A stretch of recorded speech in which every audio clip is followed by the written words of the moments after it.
I am still trying to figure out my setup in here. I do need to rearrange things. But here we are. Welcome back to Beautifully Imbalanced. I am your host, DaShay Carter. Thank you for viewing. Today's episode is going to be in the boundaries series. So we're going to be talking about emotional boundaries today. If my goodness, I was about to just dive all the way in there, but we gotta rewind a little bit, and I want to invite you. Oh, I was like, I seen something black. I want to invite you all to visit my website, Carter Love LLC. I have a clothing brand centered around self-love. It is actually what kickstarted my self-love journey. Just putting affirmations on clothing that I was going to see throughout the day and regularly throughout the week, because I had multiple items of clothing with these affirmations on it. So I just want you to check that out. This is actually from my collection, Carter Love. This is the Love You First collection. So now that we got that out of the way, like I said, this episode is about emotional boundaries. So before we dive in, make sure that you like, subscribe, and hit that little bell so you can be notified every time I post a video. Now, emotional boundaries. I found a couple of things that I want to share with you guys. I put the links, I saved the links so that I can put the links in the description, so that you guys will be able to pull this stuff up on your own. This is first a definition. It's loading. Boom, boom, boom, boom, boom. Okay. Healthy emotional boundaries.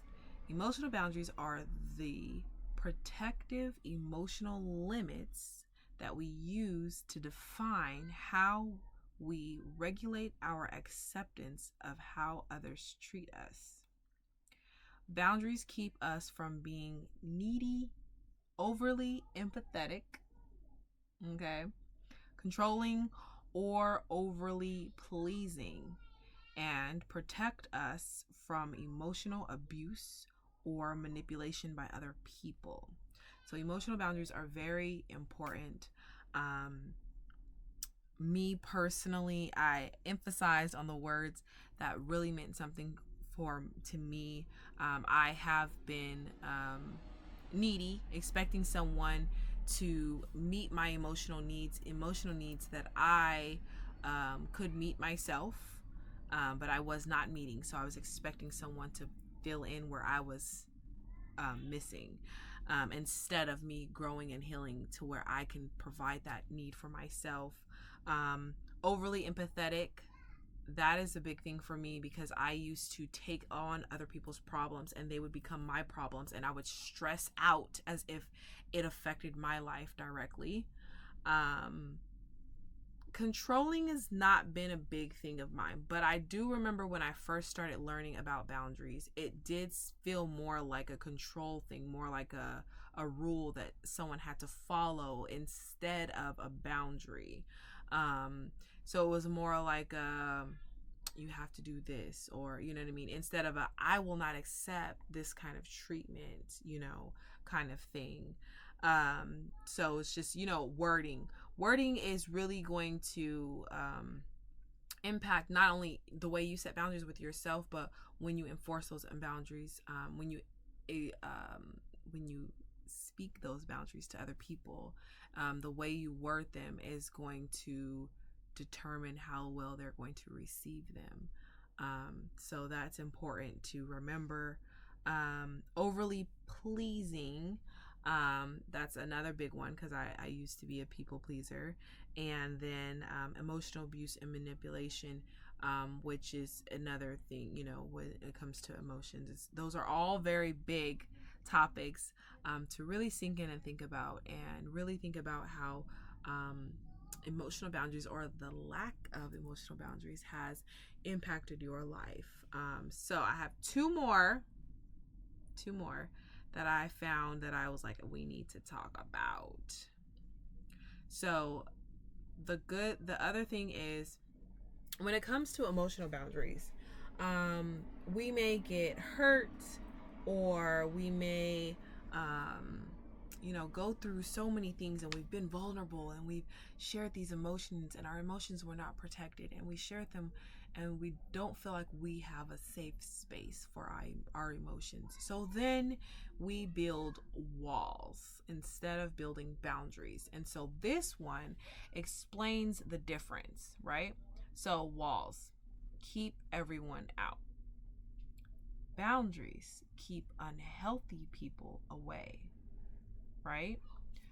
Walls build upon fear. They're built upon fear. So if you have the fear of being hurt again, then you decide to close yourself off and not want to be emotionally available to anyone again, right? So that's a wall. That's built on the fear of being hurt. Boundaries are built on courage. I have the courage to love again. So I'm going to pick selected people who I feel like have earned that trust, earned my vulnerability, earned that piece of me. That's when I have a boundary set, and this is as far as I go, or this is as far as I'm going to allow you to go, or however you want to set that boundary. So the next one is walls lead to isolation. So of course, if you're not opening up to someone, you're closing yourself off. That doesn't leave room for anything to grow, right? So you're isolating yourself. Whereas boundaries keep you safe. So they will keep the people who want to take advantage of you, who want to manipulate you. It will keep them away. But the people who are willing to accept your boundaries and willing to accept you for who you are, they will be right there with you. Okay? So there's two more. Walls are a sign of unresolved past wounds. And they are. Because you hear people say it, and you can hear it in their tone. It's usually centered around relationships. It's cool, I learned my lesson, but I ain't doing that again. I'm going to be single for the rest of my life. Okay, so what needs to heal? What are you hurting? What's hurting? What did you actually learn from the last relationship?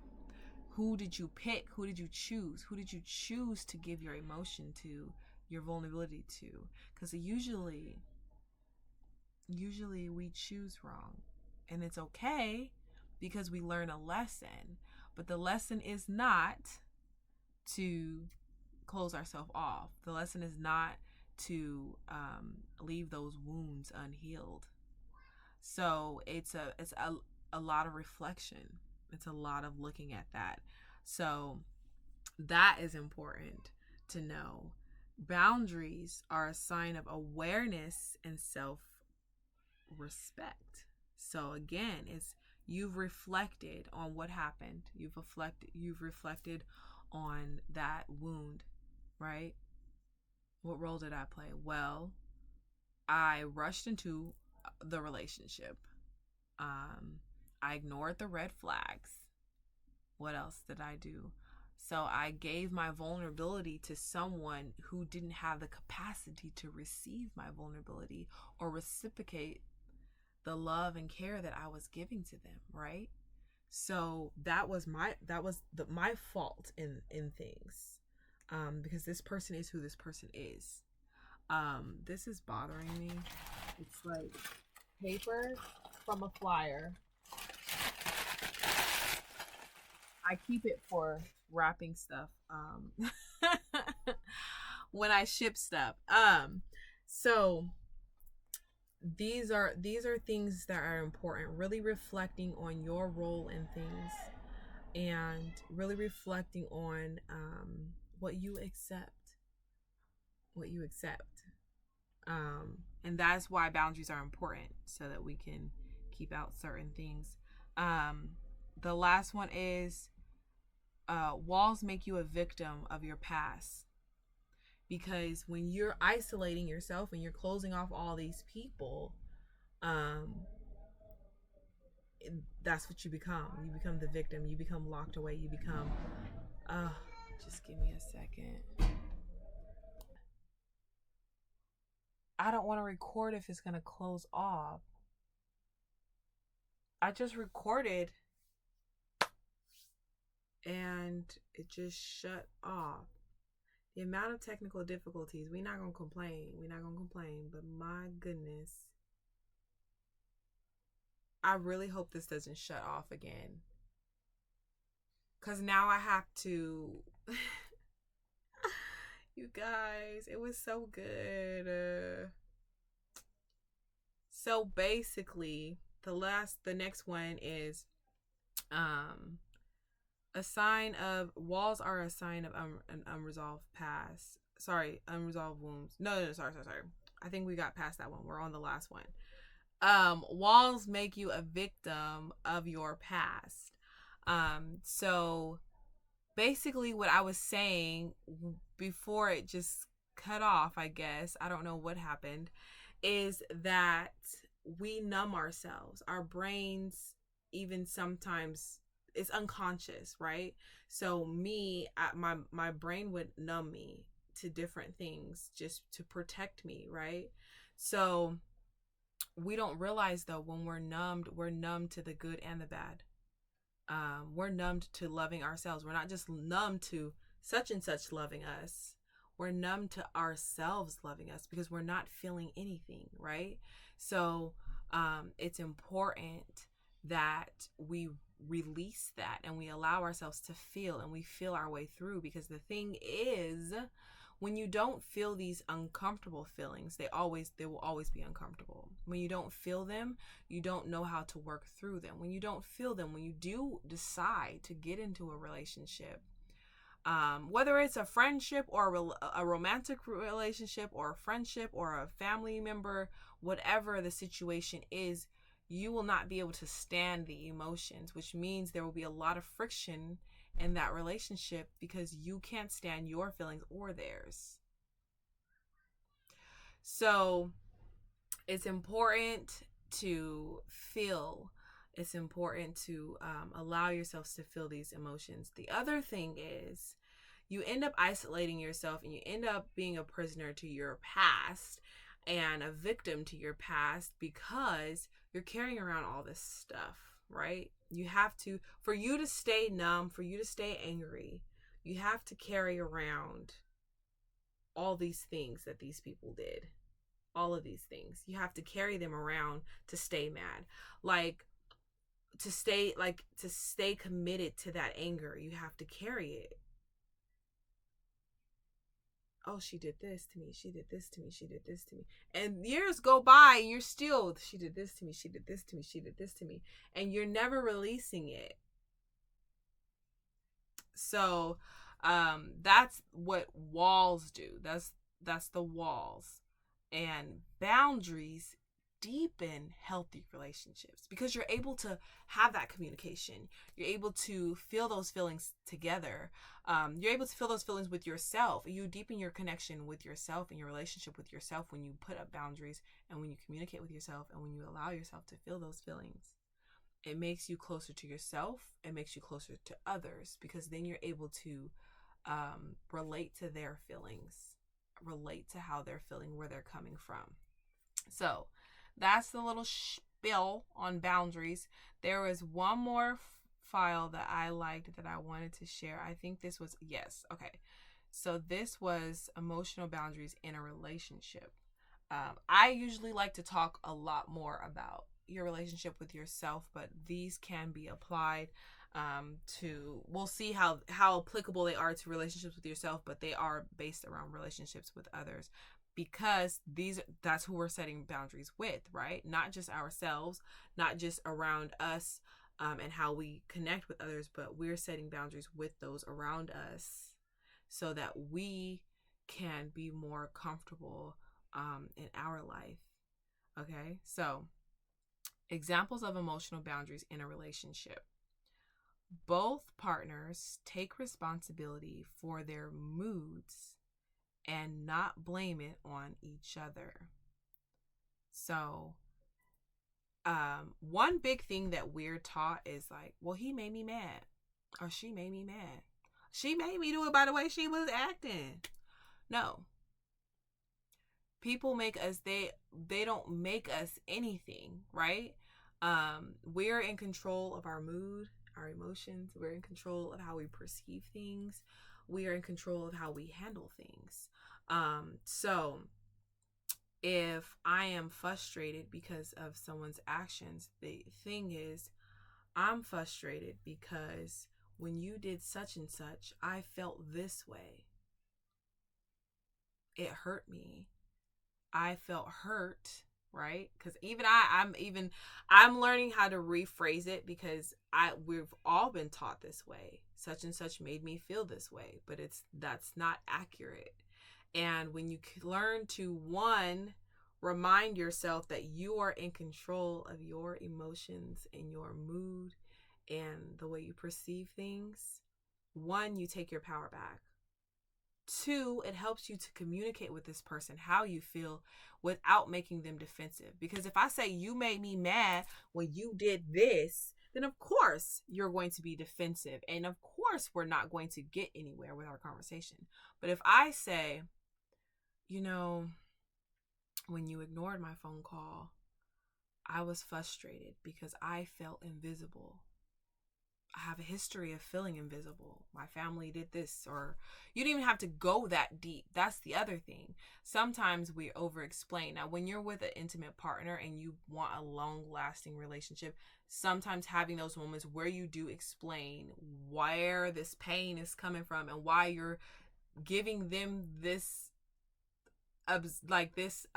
mood that they feel like is overly exaggerated. Usually, sometimes it is. You're responding to them the way you would have responded to the trigger. I mean, this is a trigger, but it's to the original situation. So it's kind of an inappropriate response. But sometimes having those deep conversations, one, make you closer. Two, it allows them to see things from your perspective. But it's important to realize that these people are not making you feel anything. It's a whole little situation, and it really ties to you reflecting and connecting with yourself. That is the biggest thing, that making those connections with yourself. The next one is respecting each other's emotional state, even if one isn't feeling the same as the other. Biggest thing that I used to do in codependent relationships is I would take on their mood. I could be happy. I could be in a good mood, and I get in the car and he's in his mood, and I let it change my whole demeanor. Well, he mad, I'm mad. He's sad, I'm sad. His mood is so intense, I'm letting it absorb my happiness. But that's not accurate. He can be in his feelings and I can be happy. Or he could be happy and I can be having a bad day, and it's okay. I don't have to take on his feelings and he doesn't have to take on mine. It's okay to be happy even if someone is sad. It's okay to be having a good day even if your spouse is having a bad day. Because we're all individuals living our own lives. Yes, we're together, or yes, I'm connected to this person, but I can still enjoy a win. I can still enjoy a win, even if they're not enjoying a win. And it's not selfish. It's just a fact. Just because if I'm having a happy day, if I just got a promotion or I just got an award, I shouldn't feel the need to be sad because someone else is sad. Because that's like a slap in the face for me. I need to celebrate my win. I need to celebrate my victory. I need to love me first. And it's okay to still feel for them, hug them and comfort them or whatever, but you can keep your same mood. You don't have to lower your mood to theirs, or you don't have to feel obligated to be happy because the next person is happy. If you're sad, feel your feelings. If you're upset, feel your feelings, process them. What is this feeling communicating to you? What do you need to learn from this feeling? Is there a boundary that needs to be set because of this feeling? Because of who was involved when this feeling arose? Communicate with yourself. Process your feelings. Process your emotions. It is okay. It's okay. It's not selfish.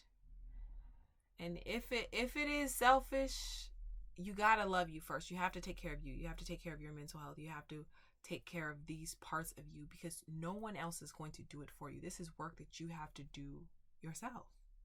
Okay? So the next one is, you both don't always have to feel the same about things, which is what we kind of went over as well. You can agree to disagree. The beautiful thing about relationships, the beautiful thing about non-codependent relationships, oh my goodness, because I had a history, honey, of codependent relationships, from friendships to business to relationships. My goodness. The beautiful thing is, you guys are two individuals. You are not spending your life together. You are sharing your life together. So I have my life, you have your life. And we're just on this journey together. I don't have to like your job. You don't have to like my job. This is my job. This is the career path that I chose to go on. You don't have to like it. It's okay. I don't have to like pickles on my burger. You do. That's okay. It can be simple and it can be complex, but the thing is, the reality is, you are two individuals sharing a life together. You don't have to morph into one human being.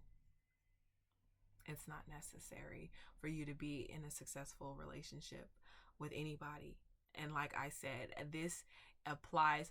Most stuff with relationships, we'll like cut it off to just being romantic. But no, this stuff be applying to romantic, business, partners, all the things. It can apply in some way, shape, or form. You just have to get creative with it. And my issue that I've just been doing that. I can see how it applies to other things, but I won't apply it. And so then I'll end up having to relearn lessons that I've already learned, but just in new situations or new types of relationships. So I'll learn it like, okay, some of these things that I've learned that I've been sharing with you guys, I learned in romantic relationships, but then just recently I learned it in a friendship. And then after I learned it in the friendship, I went ahead and I was still doing some of it in business relationships. And so then I had to learn it again, and if you don't want to keep getting hurt and you don't want to keep learning the same lesson, take the lesson and apply it across the board. Okay, honey? So you don't have to keep learning it. Okay. Cause it gets exhausting. It does. Okay. So, the next one is not making each other feel guilty or bad about themselves.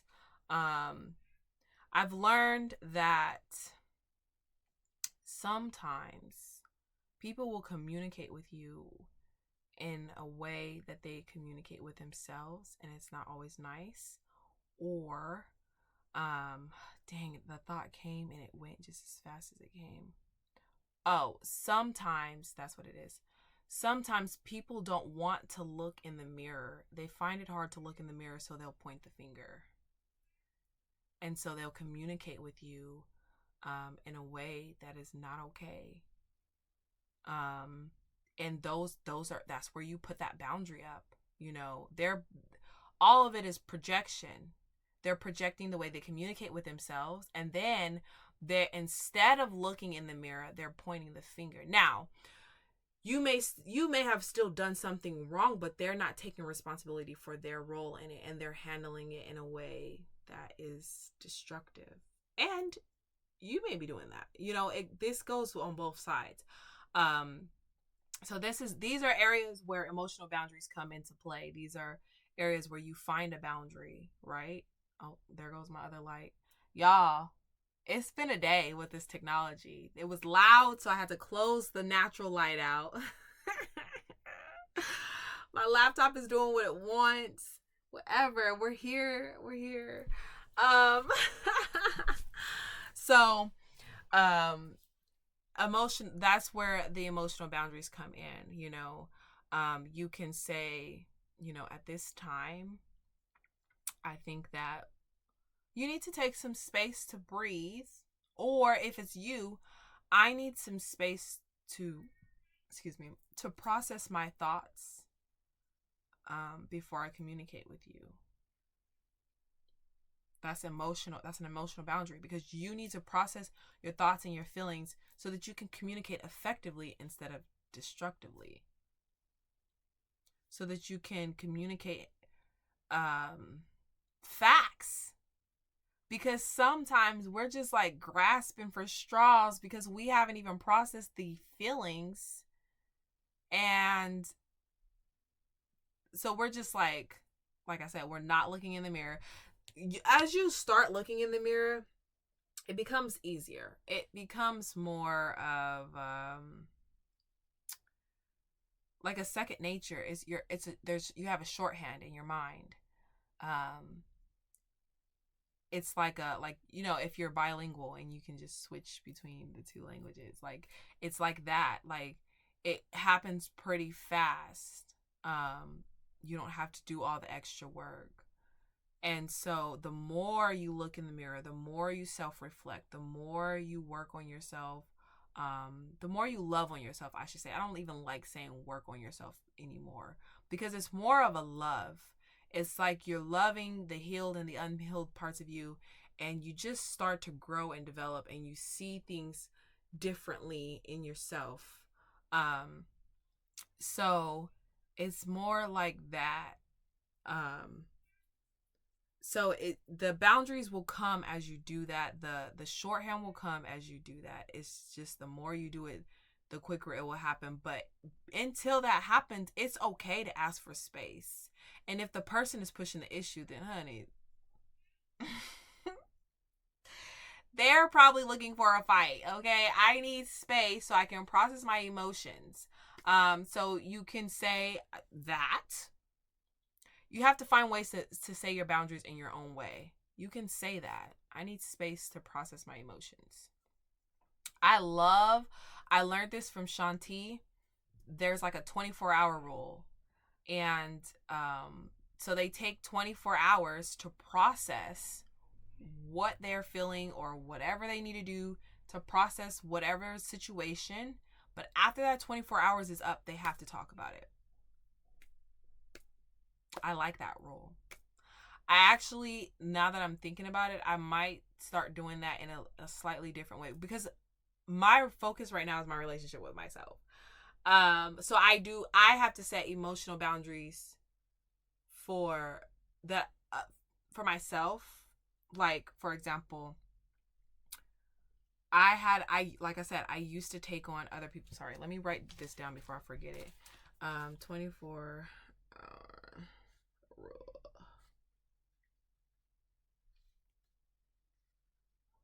Okay, because I don't want to miss that. I think that's a good little thing. Um, I used to take on other people's feelings and problems, and I stopped doing it when I was pregnant with my son, because I was afraid that I would lose him if I would stress out, because I was afraid. I didn't think I would be able to have kids because I have PCOS, polycystic ovarian syndrome. So because of that, and because of my financial situation, it was a little bit easier for me to just stop taking on other people's problems. But then, as I, you know, when I had my second child, I started working again and all the things, and my independence began to grow a little bit. I felt like I could help people again, right? So I would take their problems on. And so what I had to start doing was finding other ways to comfort people without making their problem my own. To find a way to say, I'm sorry that's happening to you, or that's very unfortunate. I'm praying for you, and to release it after that. Pray about it, give it to God, and let it go. Or send them an affirmation, or give them whatever advice they're looking for, but not pour my heart and soul into it to the point where it becomes my problem. I had to find those ways and set those boundaries in my mind. I haven't had to tell anyone yet that I don't have the emotional capacity to handle their situation. Um, I usually just take space, and then when I do have the capacity, then I will reach out to them. But that's usually if I know they're going through something, or I'll just send a "I love you," because I can't. I don't have words, or I don't know what to do, and either I haven't experienced that or whatever. So I'll send kind words. Um, but it's important to have those boundaries. It's important to know where your weaknesses are. I am highly empathic. And someone actually just recently told me a story, and it made me feel sick. And I had to sit there. I was actually on a walk when they were telling me, so I had to go. I was on my walk, and I had to breathe, and I had to hold my chest like this because the pressure felt like a hug, right? So I had to do this, and I had to breathe, and I had to calm myself down, and I had to remind myself that that's not my situation. I am safe. My family is safe. I am in control. Um, and also sometimes it's stuff that happened in the past, like that situation had happened years ago that they were sharing with me, and so I'm like, it already passed. And so yourself, you know your history, you know what areas you need boundaries in. It's just hard to set them, but the sooner you do, the closer you'll get to yourself. I cannot get over this lighting. I'm sorry. I'm trying to focus. So the 24-hour rule that I was putting a remix on is a break. I try not to distract myself from my emotions, but sometimes I like to call them healthy distractions, because if there's so much on my plate, sometimes my mind will spiral. Instead of me being able to feel my feelings, I'll be trying to process this feeling, but also process this thing, but also do my homework, but also take care of the kids. And so I'll start to feel a spiral. So I'm thinking I do like mini distractions, like mini healthy distractions, like um maybe I'll draw, or maybe I'll just take the day and I'll lay around with the kids and watch TV or whatever. But I feel guilt around that. But if I set a 24-hour rule where I just do that for 24 hours, but then after that 24 hours, after that reset, then I need to focus on the issue at hand. And I need to maybe categorize it. What's more important? Because sometimes sometimes we be stressing about the little stuff to avoid the big stuff. And so, you know, 24 hours where I can just be, and then after that I have to face the shit. So that's just something that I kind of came up with on the spot that I do believe I'm going to be tapping into, because I was recently just saying that, like, um I don't know what it is, but I there's a lot to maintain when you're healing and when you're loving on yourself, but you also still have to be present in your real life, and you have to keep progressing in your real life. And I am a mom and a student and a business owner, and I'm pursuing modeling, and I have all these things. And I'm also trying to regain my independence from, being in a relationship for years. And so there's a lot of working parts that have to happen. And so having that 24-hour rule will allow me to get the rest that I need, because rest is important, but also still not feel guilty about taking rest when I have all this stuff that I have to do, right? Okay, so there's I think 3 more on here. There is no anxiety or fear of each other's reactions to everyday little things. So these are emotional boundaries in relationships. Walking on eggshells, that kind of stuff. That's what they're referring to. The anxiety around setting a boundary is a big thing. I think that's why we don't set them, because there is that anxiety. Well, how are they going to think? What are they going to feel? The bottom line is, if this person cares about you and loves you, they're going to try to respect your boundaries. If they cannot respect your boundaries, that is when you have to, because you have to do what's best for you, what's best for your love and your health and your well-being. And so I've said it before. I think I said it in the very first boundary video. The thing is, 3 tries, 3 strikes and you're out. If they push your boundary 3 times after you have told them this is the boundary, then you got to go. You got to go. My goodness, I'm sorry. It locked me out.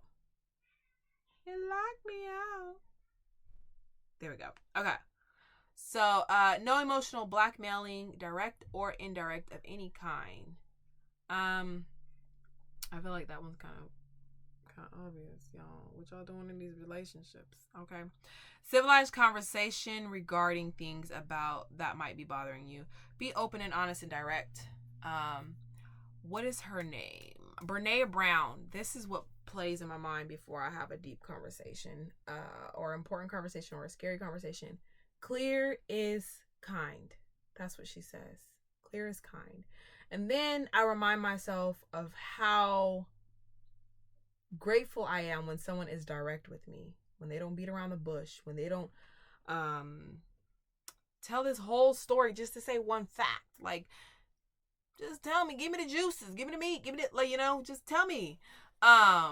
So those are things that I think about. I think about how I want to be treated, and I try to my best to treat people how I want to be treated, period. So I want people to be clear and kind and direct. If I am pushing a boundary, I don't want to be making you uncomfortable. I am a loving, kind person, and if I'm in your life, I want to be in your life. So I don't want to be making you uncomfortable. And most people in our lives don't. If they do, then that boundary need to be set so they can go, okay? Most people don't want to make you uncomfortable. They don't want you to be living. They don't want to be the cause of your discomfort. They don't want to be the cause of your pain. And so it is important that you set these boundaries with these people, as difficult as the conversation may be. Okay, so I did write down 3 boundaries that I feel like are important. I know I went through some over this, and this video was longer than I wanted it to be because of all of the hiccups. So let me go over those 3 boundaries and then we'll wrap it up. Okay, so I have made up my mind about this. I wrote that one down because I needed it, honey.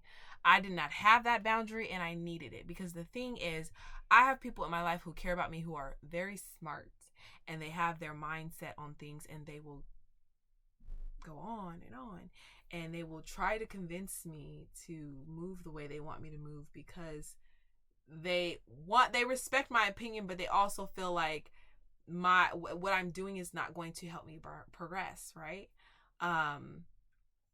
And so you have to say that I've made up my mind on this. If I'm making a mistake, I'm making a mistake. Okay, I'm gonna learn from it and move on. You don't even have to add all that extra stuff on the bottom, but I'm just letting you know, like, that's what it is.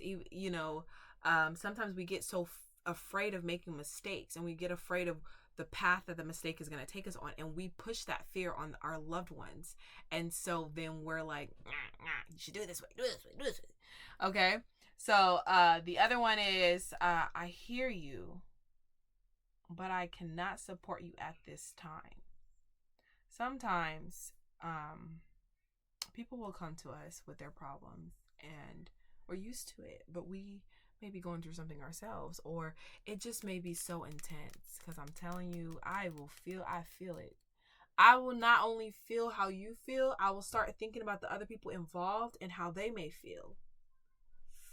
Ooh, well, dang, how does that, person feel? How does your child feel because of that? dang, what is they thinking about? I hear what you're saying. I hear how you're feeling, what you're thinking. So I'm taking on all these emotions on top of what I'm already going through. It's a lot. It's intense. It is very, very intense. And so I'm sorry. I hear what you're going through, but at this time, I cannot support you. Gotta process my own shit. The last one is, I don't want to discuss this matter. Sometimes we feel obligated to communicate with our close friends, our best friends, our parents, whoever the person may be. We feel obligated to entertain certain conversations that they want to have about topics in our life, and we don't have to. We don't have to. So I don't want to discuss this matter, period. You don't have to even explain why you don't want to discuss it. You don't have to explain it. You do not have to explain yourself. That is like one of the biggest lessons that I've learned in my life, because I am an over explainer. Okay, honey. And so I've had to like learn to, why am I over explaining this? Sometimes, like in the past, it was like because I wanted some sort of validation. Sometimes I wanted validation, so I over-explained. Sometimes I wanted comfort, so I over-explained. I'm going through this and this and this and this. And I didn't even want them to do anything about it. I just wanted comfort, you know? And sometimes it's because I really want them to understand where I'm coming from. But if they don't understand, it may not be for them to understand, but the boundary is still there, honey. I don't want to discuss this matter, period. So I'm not going to talk about it. Period. That's it. So I hope that this helped you on your boundary setting journey. I'm getting better at it. The more, like I said, a lot of this stuff, you start it, and then the love in you increases, and then it just kind of flows. It just kind of flows. You don't even have to like study it. It just kind of flows out of you. Once you start that ball of loving yourself, and you just continue loving yourself and getting to know yourself and self-reflecting, once you start doing that, a lot of this comes on its own. But that is me speaking from 4 years of me working on myself, loving on myself, and things like that. So that's from my perspective. I do want to share with you guys before we close out that you can do this work with me and my community on Patreon. I have monthly challenges, 3-week-long monthly challenges that we do together by ourselves. We are interdependent. So we do the work there. You know, here's where I tell my story. You take what you can. My affirmation brand is where you do that. That's your daily stuff. The challenge is the Patreon account is monthly. We do this work together. We do the work. So go ahead and check that out. Remember that you are worthy.